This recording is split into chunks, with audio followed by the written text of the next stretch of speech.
The source of tension between Iran and the U.S. stemmed from an increasingly intense conflict over oil. American corporations had controlled the bulk of Iran's petroleum reserves almost since their discovery, a profitable arrangement they had no desire to change. However, in 1951, Iran's newly elected prime minister, a nationalist named Mohammad Mossadegh, announced a plan to nationalize the country's oil industry. In response to these policies, the American CIA devised a secret plan to overthrow Mossadegh and replace him with a leader who was more receptive to American interests. Through this coup, Mossadegh was deposed and a new government was installed in August 1953. The new leader was a member of Iran's royal family named Mohammad Reza Shah Pahlavi. The Shah's government was secular, anti-communist, and pro-Western. In exchange for tens of millions of dollars in foreign aid, he returned 80% of Iran's oil reserves to the Americans and to the British. For the CIA and oil interests, the 1953 coup was a success. In fact, it served as a model for other covert operations during the Cold War, such as the 1954 government takeover in Guatemala and the failed intervention in Cuba in 1961. However, many Iranians resented what they saw was an American intervention in their affairs. The Shah turned out to be a brutal, arbitrary dictator whose secret police tortured and murdered thousands of people. In the 1970s, many Iranians were fed up with the Shah's government. In protest, they turned to the Ayatollah Khomeini, whose views were to turn away from the past and provide greater autonomy for the Iranian people. In July 1979, the revolutionaries forced the Shah to disband his government and flee to Egypt. The Ayatollah installed a militant Islamic government in its place. The United States, fearful of stirring up hostilities in the Middle East, did not come to the defense of its old ally. However, in October 1979, President Carter agreed to allow the exiled leader to enter the United States for treatment of cancer. His decision was humanitarian, not political. Nevertheless, anti-American sentiment in Iran exploded. On November 4th, just after the Shah arrived in New York, a group of pro-Ayatollah students smashed the gates and scaled the walls of the American embassy in Tehran. Once inside, they seized 66 hostages, mostly diplomats and embassy employees. After a short period of time, 13 of these hostages were released. For the most part, these 13 were women, African Americans, and citizens of countries other than the United States, people who, Khomeini argued, were already subject to the oppression of American society. Some time later, a 14th hostage developed health problems and was likewise sent home.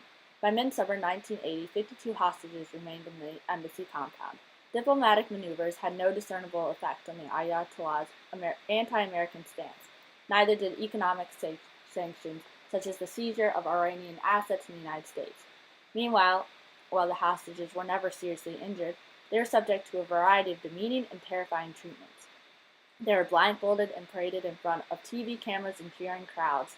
They were not allowed to speak or read, and they were rarely permitted to change clothes. Some were even subject to solitary confinement, where they spent their time in rooms no larger than 8 by 8 feet for months at a time.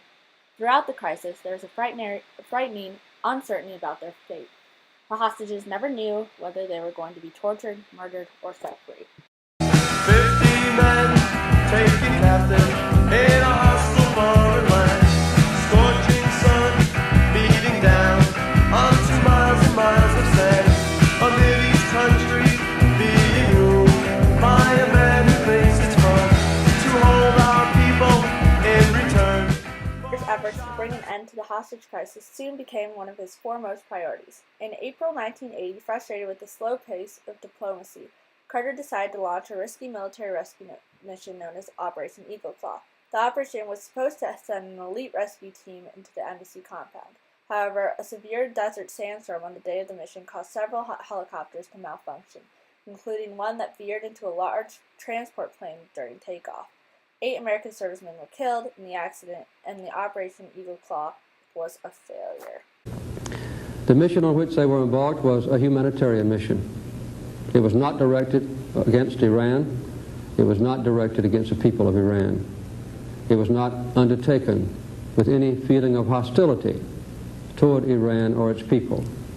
It has caused no Iranian casualties. Planning for this rescue effort began shortly after our embassy was seized. But for a number of reasons, I waited until now to put those rescue plans into effect. To be feasible, this complex operation had to be the product of intensive planning and intensive training and repeated rehearsal However, a resolution of this crisis through negotiations and with voluntary action on the part of the Iranian officials was obviously then, has been, and will be preferable. Massive media coverage of the hostage crisis in the United States served as a demoralizing backdrop for the 1980 presidential race. President Carter's inability to resolve the problem made him look weak and an ineffective leader. The Republican candidate Ronald Reagan took advantage of Carter's difficulties. Rumors even circulated that Reagan's campaign staff negotiated with the Iranians to make sure that the hostages would not be released before the election, an event that would have surely given Carter a crucial boost. Reagan himself has always denied these allegations. On Election Day, 1 year and 2 days after the hostage crisis began, Reagan defeated Carter in a landslide. In 1980, Khomeini's government decided it was time to end the matter. There was little more advantage to be gained from further anti-American and anti-Shah propaganda, and the ongoing sanctions were making it harder to straighten out an already chaotic economy. On January 21, 1981, just a few hours after Ronald Reagan delivered his inaugural address, the remaining hostages were released. They've been in captivity for 444 days. Now, day one. Day one of Ronald Reagan's presidency, and day one of freedom for 52 Americans. Though thousands of miles apart, these two historic events moved almost on parallel tracks today. The new president had not been in office an hour when the former hostages became free men and women again. And they are well along now on their trip to West Germany and eventually to home. The Australian reporter Ray Sinclair offers his impression of what he saw. I think a lot of people at the other end are going to be quite shocked by what they see of the Americans who will get off that plane. Just looking at them, they appear to have, momentarily at least, lost complete touch with reality. I'm quite sure they cannot conceive that they are free now.